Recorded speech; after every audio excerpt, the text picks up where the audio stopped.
திருவண்ணாமலை செங்கம் காய்கறி மார்க்கெட்டிற்கு வெடிகுண்டு மிரட்டல் வந்ததை அடுத்து அங்கு பாதுகாப்பு ஏற்பாடுகள் தீவிரப்படுத்தப்பட்டுள்ளன. இது பற்றிய விவரங்களை நமது செய்தியாளர் கோவிந்தராஜுலுவிடம் கேட்கலாம். கோவிந்தராஜுலு, இப்போ வெடிகுண்டு மிரட்டல் யாருக்கு விடுக்கப்பட்டது, அதுல என்ன சொல்லப்பட்டிருக்கு? சரண்யா, திருவண்ணாமலை மாவட்டம் செங்கம் நகரில் காய்கறி மார்க்கெட் இயங்கி வருகிறது. அதன் பக்கத்தில் ஒரு சினிமா தியேட்டர் ஒன்று உள்ளது.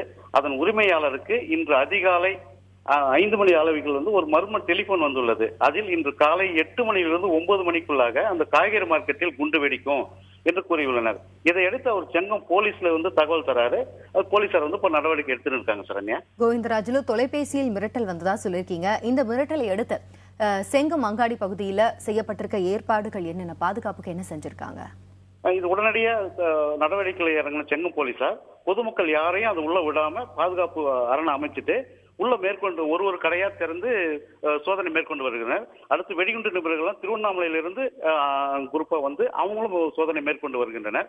இதுல அந்த போன் எங்க இருந்து வந்தது அப்படின்னு சொல்லிட்டு அந்த நம்பரை பார்த்தா அந்த நம்பர் சாதா ஆர்டினரி போன்ல இருந்து வரல, ஒரு இன்டர்நெட்ல இருந்து வந்ததா இருக்கு. அந்த நம்பரை சீக்கிரமா ட்ரேஸ் பண்ண முடியல அப்படின்ற மாதிரி சொல்லியிருக்காங்க. சரண்யா, இப்போ தற்போது அங்க நிலைமை எப்படி இருக்கு? காவல்துறை அதிகாரிகள் இது பற்றி என்ன சொல்றாங்க? சந்தேகத்தின் பேர்ல யாரையாவது விசாரணை நடத்திருக்காங்களா?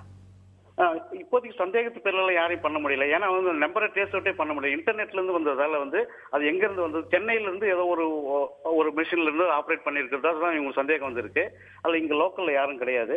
அங்க டிஎஸ்பி சர்மா, வட்டாட்சியர் முருகன் எல்லாமே ஸ்பாட்ல இருந்துட்டு யாரையும் பப்ளிக் எந்த தொல்லும் இல்லாத பப்ளிக் யாரையும் உள்ள வராம பார்த்துட்டு போலீசார் தீவிர சோதனை மேற்கொண்டு வருகிறார். சரண்யா, ஆனா இன்னும் யாரையும் கண்டுபிடிக்கல இன்னும். அங்க ராஜுல, உங்களுடைய தகவலுக்கு நன்றி.